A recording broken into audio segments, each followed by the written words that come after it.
amazing? Share it with the world with CNN iReport. It's the power of CNN on your Windows Phone. Download it now at the Windows Phone Marketplace. Will it be Sarkozy or Hollande? Join me live at the iDesk as we count down to the French presidential election. International Desk, coming up next.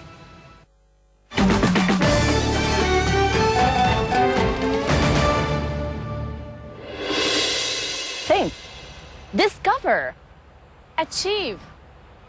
Abstract words for some, but here at Education City, it's all about learning. These signs symbolize Qatar's strategic vision to plant the seeds of knowledge for future generations.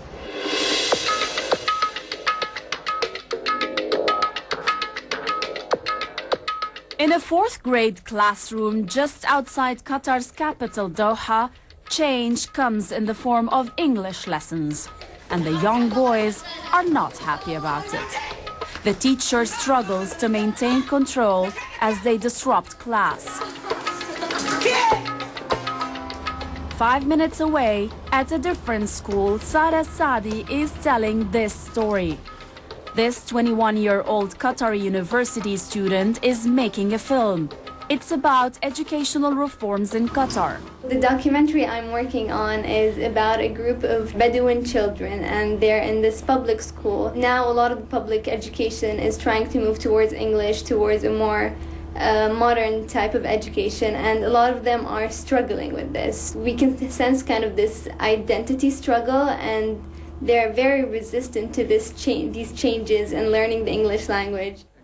Sarah's school represents a similar shift in Qatari culture and the future of education in this Gulf state. Students here, however, are anything but resistant.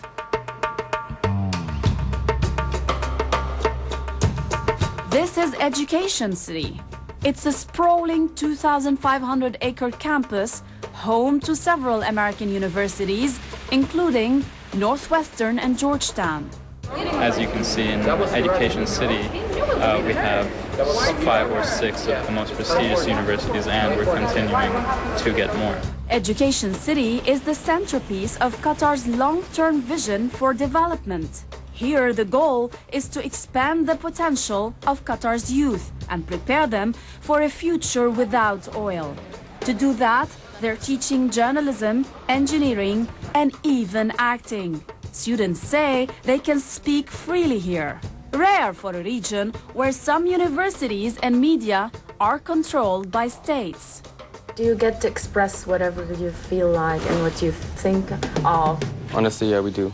Like here, you can really write whatever you want. Like you invent your stories, your characters. You can write anything you want. Same with papers, same with the improvisations. Like we're really open here. So open, students can express everything, from politics to revolution. What do you think of the youth movement across the Middle East? I think they are playing a significant role in terms of leading the revolution, and that is actually youth have been always part of the changes. Qatar, though, is relatively quiet. It was one of the few nations in the region immune to youth-led protests this past year. With massive oil wells, there's little to grumble about. I'm proud to see that my country, Qatar, is taking the initiative and, trying to be the leader in the Arab world and, and reform the Middle East. So it's really a good feeling for me. I wouldn't say I have too many frustrations, at least in Qatar. The only ones I could probably pinpoint is not changing fast enough. But societal change is coming too quickly for some. Cornell's campus here was the first co-educational university campus in Qatar.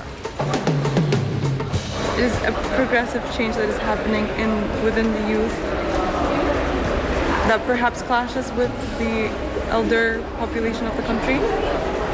You are going to see changes, but these are the very changes that Qatar hopes will, prevail in Qatar in the next upcoming decades. Of course, change is not cheap. The multi-million-dollar campuses here are funded by Qatar's government, and the Emir's wife, Sheikha Moza bint Nasser, leads the initiative. She's hoping to develop the next generation of Qatar's leaders in a multicultural world. You see that people from different religions are able to come together. And Qatar is not only a melting pot, but it's really a center for discussion. For Sarah, coming here was a chance to attend a world-class school without leaving home. Many Qatari parents don't want their daughters leaving home until marriage. She says she sees her education as an opportunity. 20 years ago, a female filmmaker in Qatar might have raised more eyebrows.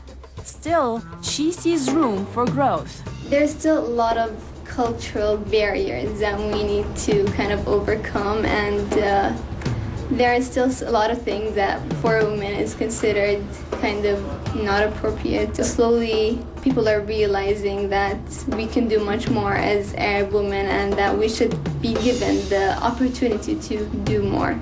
Sarah, like others, just hopes she can find a job after graduating. Coming up, meet the only professor at Qatar's university who is actually from Qatar.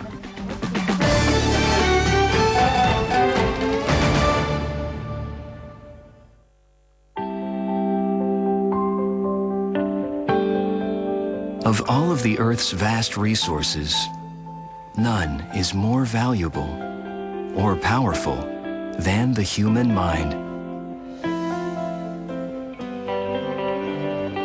At Qatar Foundation, we're giving some of the world's most innovative thinkers the opportunity to push boundaries, write new rules, and explore big ideas that can move us all towards a brighter future.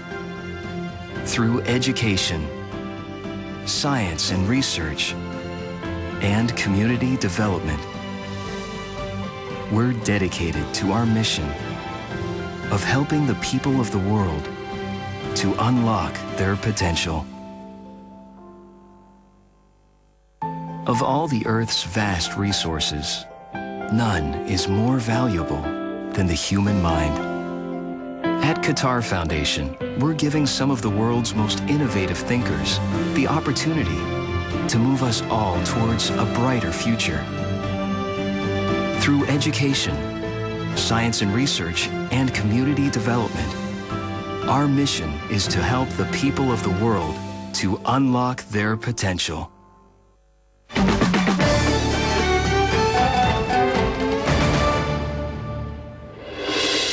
Education City in Doha has some of the world's best faculty, but only one of them is Qatari. Meet Dr. Amal Al-Maliki. She's an expert on identity, an author, and a professor at Carnegie Mellon's Qatar campus. I talked to Al-Maliki about her research, her students, and plans for the future.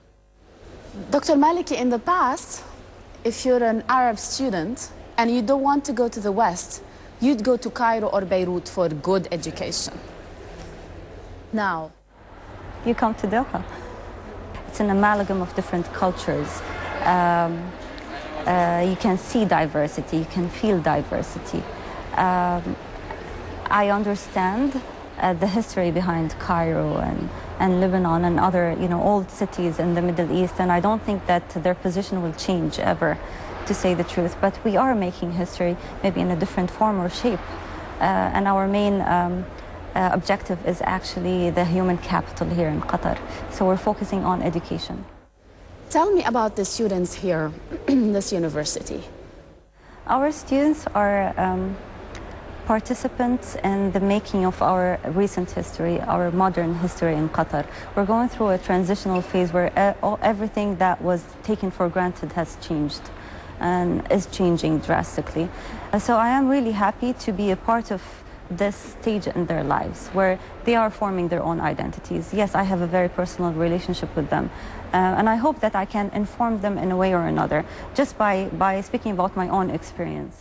How do you assess this generation compared to our generation, the old generation in the Arab world?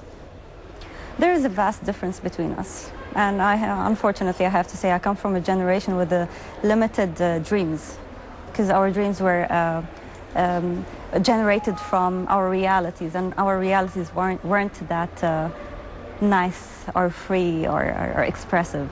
So this generation is very lucky with all of the opportunities that are provided and offered to them. I wish I was a part of this generation. I'm happy actually to be a part of the making of this generation. Honestly speaking, what are red lines when it comes to education? Nothing. You talk about anything? You can talk about anything. Leadership, change in the political system, corruption. You can say whatever you want, but it's the way you say it. And this is what you want to create as a part of an intellectual setting, right? So it's not a case of criticism, it's constructive criticism. You teach them to argue, you teach them to use the right terminology to do that. So if you have the right tools, you can say whatever you want. What do you tell your female students, especially Arab ones? Have a voice and use it. You can change history. We've seen it in the past year or so. The youth changed history. So use your voice and voice your opinion. Be positive, be assertive, be active. Who do you want to be in 10 years? I want to be the best role model for my students, for my daughter.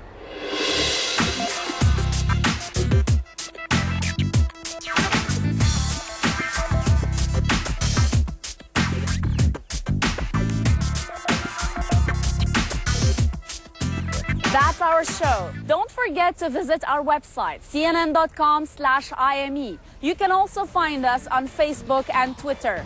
I'm Rima Maktabi. Thanks for watching and see you next time.